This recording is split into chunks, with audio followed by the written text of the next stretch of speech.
क्या होता है funga? Funga is basically flora plus fauna. Flora plus fauna को क्या बोलते हैं? फंगा। फंगाई क्या होती है? Funga is a single multi cellular होती है। डिस्ट्रीब्यूशन इसका ट्रॉपिकल पे भी, टेम्परेट पे भी, आर्कटिक पे भी, टेरेस्ट्रियल पे भी, एक्वाटिक पे भी, मतलब फंगाई सब जगह मिल रही है आपको, है ना। फिर सिग्निफिकेंस क्या है? कलनरली यूज़ है, माइकोरिजियल है, कार्बन रिजर्वियर है, डिकम्पोजिशन करती है, न्यूट्रिएंट साइकिल के अंदर हेल्प करती है, माइको रिमीडिएशन करती है और मेडिसिन के अंदर भी यूज़ आती है, इमोबाइल होती है और एसेक्सुअल रिप्रोडक्शन करती है फंगाई। ठीक है, फिर हम देख लेंगे इंडिया क्लाइमेट एनर्जी डैशबोर्ड के बारे में। इंडिया क्लाइमेट एनर्जी डैशबोर्ड किसने निकाला? नीति आयोग ने निकाला है। Energy transition advisory committee, energy transition advisory committee, ministry of petroleum and natural gas. Energy को ट्रांजिशन करने की एडवाइजरी कमेटी कौन बनाएगा? Ministry of petroleum and natural gas ही बनाएगा। फिर है transition of the oil and, मतलब ये करता क्या है? ट्रांजिशन करता है ऑयल एंड गैस PSUs का, ट्रांजिशन करता है ऑयल एंड गैस PSUs का। रिपोर्ट निकालता है the green shift. Energy transition advisory committee ministry of petroleum and natural gas के अंदर है, ट्रांजिशन करता है ऑयल एंड गैस PSUs का। रिपोर्ट निकालता है द ग्रीन शिफ्ट। अब हम पढ़ेंगे शॉर्ट लिव्ड हैलोजेंस के बारे में। Short lived halogens are released by the oceans and they are cooling agents.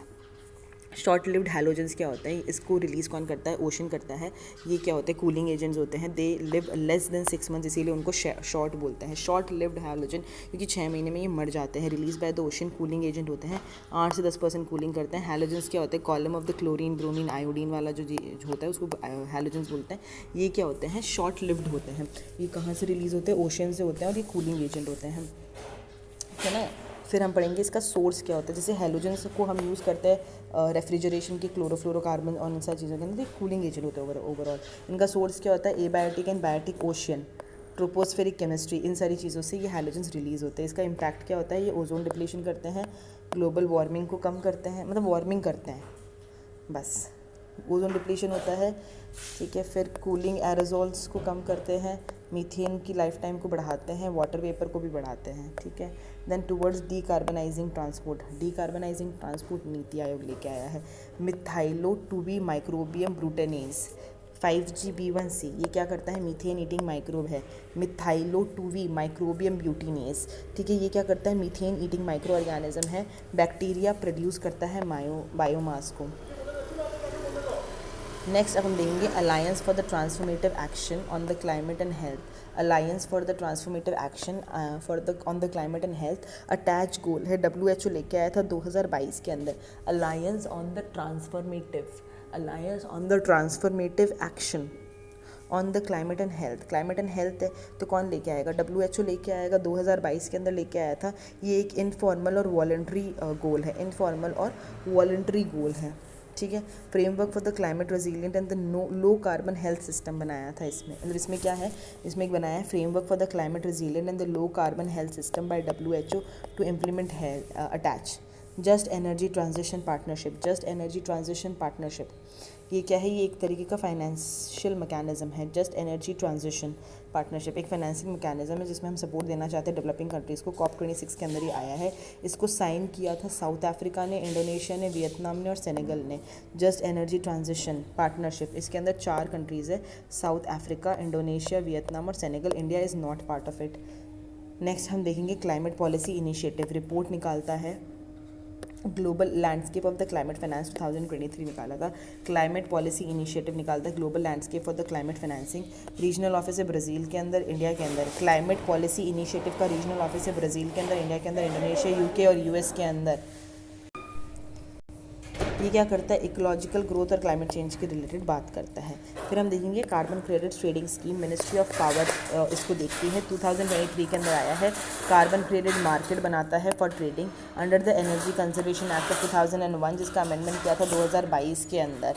Setup करता है by CCTS, carbon trading system. National steering committee also known as Indian carbon market governing board, Indian carbon market governing board. इसका admin किसके पास में है? Bureau of energy efficiency. ये standard set करते हैं।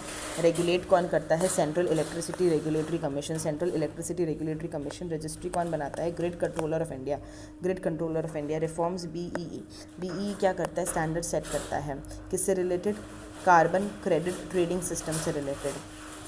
वैलिडेट करता है कार्बन क्रेडिट्स को, अलाउ करता है नॉन ऑब्लिगेटेड एंटिटीज़ को to register and to generate the carbon credits. Carbon trading को इंट्रोड्यूस किया था क्योटो प्रोटोकॉल के अंदर। National carbon registry, national carbon registry कौन लेके आया? United nations development plan. It is an open source software. Countries जो है इफेक्टिवली मैनेज करती हैं नेशनल डेटा को और ट्रेड करती हैं कार्बन क्रेडिट्स को। कंट्रीज़ इफेक्टिवली मैनेज करती हैं नेशनल डेटा को, ट्रेड करती हैं कार्बन क्रेडिट को। अक्रेडिट पब्लिक डिजिटल पब्लिक गुड है, ये डिजिटल पब्लिक गुड है। राइट टू रिपेयर, मेटी लेके आई थी, repair capital of the world बनना है हमें इंडिया को।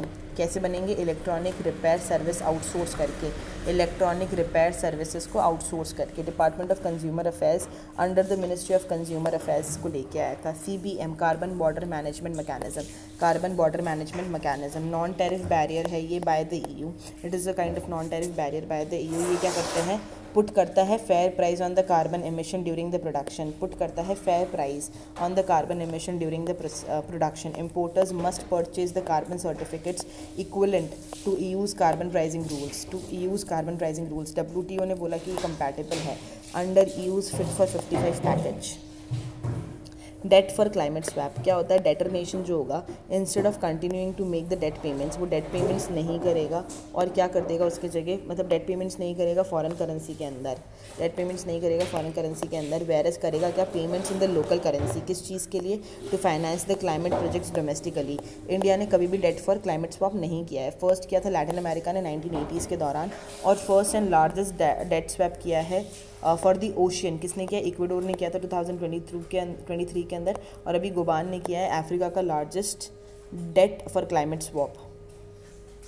फिर हम देखेंगे initiative for the compressed biogas, national policy on the biofuels 2018 के अंदर Gobardhan compressed biogas project under the priority sector lending, national bio energy programme, ministry of new and renewable energy लेके आती है और R&D कर रही है इसके अंदर। National policy for biofuel Govardhan compressed biogas project under the priority sector lending compressed biogas project, national bioenergy project। फिर देखेंगे ऑफशोर विंड एनर्जी के बारे में। फर्स्ट इंडिया के अंदर कहाँ पे हुई थी? तमिलनाडु के अंदर।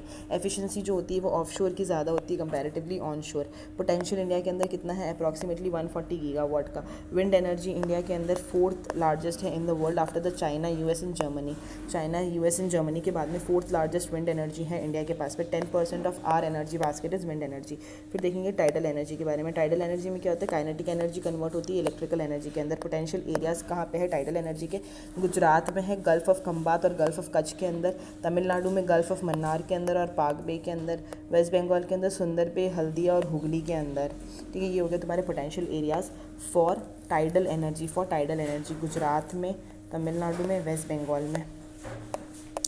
नेक्स्ट हम पढ़ रहे हैं बायोडाइवर्सिटी से रिलेटेड चीज़ें। International treaty on the plants genetic resources for food and agriculture, international treaty on plants genetic resources, plant के जो भी जेनेटिक रिसोर्सेज है फॉर फूड एंड एग्रीकल्चर उनसे रिलेटेड, इसको हम सीड ट्रीटी भी बोलते हैं। ये एक लीगली बाइंडिंग ट्रीटी है, अडॉप्ट फोर्स में आई थी 2004 के अंदर, इंडिया इसका पार्ट है। ये क्या बोलता है? Sharing of the PGR plant genetic resources across border, access और बेनिफिट शेयरिंग होनी चाहिए। Sharing of PGR across border होनी चाहिए, एक्सेस ऑफ बेनिफिट शेयरिंग होनी चाहिए। ठीक है, गाइडेंस कौन देता है इसको? स्वालबार्ड सीड वॉल्ट जो कि नॉर्वे के अंदर है, 2023 के अंदर बनाया गया था। Global symposium on the farmers rights, global symposium on the farmers rights कौन लेके आया था? ITPG FRA प्लस FAO मिलकर लेके आया था। इन्होंने अडॉप्ट किया था दिल्ली फ्रेमवर्क फार्मर्स राइट्स के लिए। Next up is the world's heritage sites. World heritage sites less than 1% of the earth surface है but more than 20% of planet's biodiversity. World heritage site किससे रिलेटेड होती है? वर्ल्ड हेरिटेज साइट हेरिटेज से related नहीं है, planet की, just give me a minute, planet की biodiversity से रिलेटेड है, प्लैनेट की बायोडाइवर्सिटी से रिलेटेड होती है। तो 1% से भी कम है अर्थ का सरफेस पर, मोर देन 20% ऑफ प्लैनेट की बायोडाइवर्सिटी यहाँ पे आपको देखने को मिल जाएगी। ठीक है, नेक्स्ट अप इज 1972 के अंदर कन्वेंशन हुआ था वर्ल्ड हेरिटेज साइट के लिए।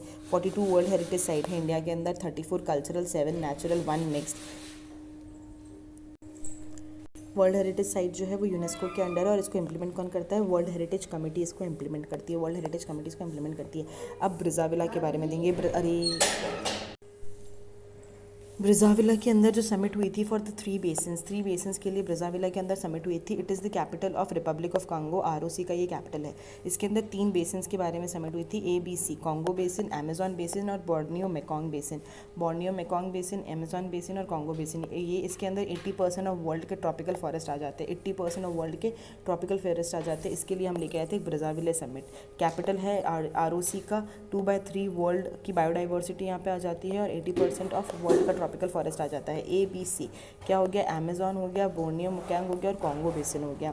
ठीक है, फिर हम देखेंगे safety across Asia. Safety across Asia for the global environment. Safety across Asia के लिए ये है फॉर द ग्लोबल एनवायरनमेंट। ये कौन लेके आया था, by the United Nations and United Nations का drug and crime. It is there is a link between the wildlife trafficking and the zoonotic diseases. इनका ऐसा कहना है, safety across Asia for the global environment का ऐसा कहना है कि there is a link between the wildlife tracking and the zoonotic diseases. Belem declaration क्या है, बेलम डिक्लेरेशन हुआ था ब्राज़ील के अंदर और इसमें हमने बोला था पार्टिसिपेशन होना चाहिए इंडिजिनस पीपल का। Belem declaration is related to the participation of the indigenous people. अब देखेंगे invasive alien species. All alien are not invasive. Invasive का मतलब है कि जिसकी वजह से हार्म हो रहा है कुछ। It is the intergovernmental science policy platform on the biodiversity and ecosystem services जो है ये रिपोर्ट निकालती है, assessment on the invasive alien species and control. It is not a United Nations body, United Nations की body नहीं है ये, India इसका पार्ट है। सेक्रेटेरिएट कहाँ पे, UNEP के अंदर पड़ रहा है। ये हमने पढ़ा है, inter governmental science policy platform for the biodiversity and the ecosystem. ये रिपोर्ट निकालता है इन्वेजिव एलियन स्पीसीज़ के और उसके कंट्रोल के ऊपर। ये यूनाइटेड नेशंस की बॉडी नहीं है, इंडिया इसका पार्ट है और इसका सेक्रेटेरिएट UNEP के अंदर पड़ता है। First global fresh water fish assessment हुआ था, IUCN की रेड लिस्ट के अंदर है। 25% of the fresh water fish जो है उसके ऊपर रिस्क ऑफ एक्सटिंक्शन है। देन प्लेसेस एंड न्यूज़ देखेंगे। कामलंग टाइगर रिजर्व कहाँ पे है, अरुणाचल प्रदेश के अंदर है, लोहित डिस्ट्रिक्ट के अंदर। यहाँ पे 0 टाइगर्स है। कामलंग टाइगर रिजर्व कहाँ पे पड़ रहा है, अरुणाचल प्रदेश के अंदर पड़ रहा है। यहाँ पे 0 टाइगर है, लोहित डिस्ट्रिक्ट के अंदर। बूरा चपोरी भी कहाँ पे है, असम के अंदर है। It is the buffer of the Kaziranga tiger reserve. यहाँ पे राइनो रिटर्न हुए हैं आफ्टर 40 ईयर्स। तो बूरा चपोरी कहाँ पे पड़ रहा है, असम के अंदर। लेमेरू एलिफेंट रिजर्व छत्तीसगढ़ के अंदर है। काड़ालुंडी वल्ली कुन्नू क्रिटिकल रिजर्व या कंजर्वेशन रिजर्व ये है केरला के अंदर। वल्ली कुन्नू कालालुंडी वल्ली कुन्नू कहाँ पे, केरला के अंदर है। डिब्रीगढ़ वाइल्ड लाइफ सेंचुरी है उड़ीसा के अंदर, महानदी के पास में। सिमलीपाल टाइगर रिजर्व में आपको मेलानिस्टिक टाइगर्स देखने को मिलेंगे जो कि सिर्फ यहीं देखने को मिलेंगे। सिमलीपाल कहाँ पे, उड़ीसा के अंदर है। मेलानिस्टिक टाइगर्स देखने मिलेंगे। यहाँ पे क्या होता है, इसके अंदर जीन म्यूटेशन हो जाता है। Transmembrane of the aminopeptidase causes black tiger, क्योंकि उनकी जो स्ट्रिप्स होती है ना ब्लैक वाली वो बढ़ जाती है। मुखूर्ती नेशनल पार्क कहाँ पे, मुखूर्ती टाइगर रिजर्व कहाँ पे, तमिलनाडु के अंदर है। पेंगुइन्स जो है वो आर्कटिक के अंदर नहीं मिलते हैं, सिर्फ अंटार्कटिका के अंदर मिलते हैं। और पोलार बियर्स जो है वो सिर्फ आर्कटिक में मिलता है, अंटार्कटिका में नहीं मिलता है। Accredit compensatory afforestation ministry of coal लेके आया था under the forest conservation rules of 2022। Accredit compensatory afforestation किसके अंदर हो रहा है, मिनिस्ट्री ऑफ कोल करवा रही है फॉरेस्ट कंजर्वेशन रूल्स ऑफ 2022 के अंदर। With this we are done with our environment.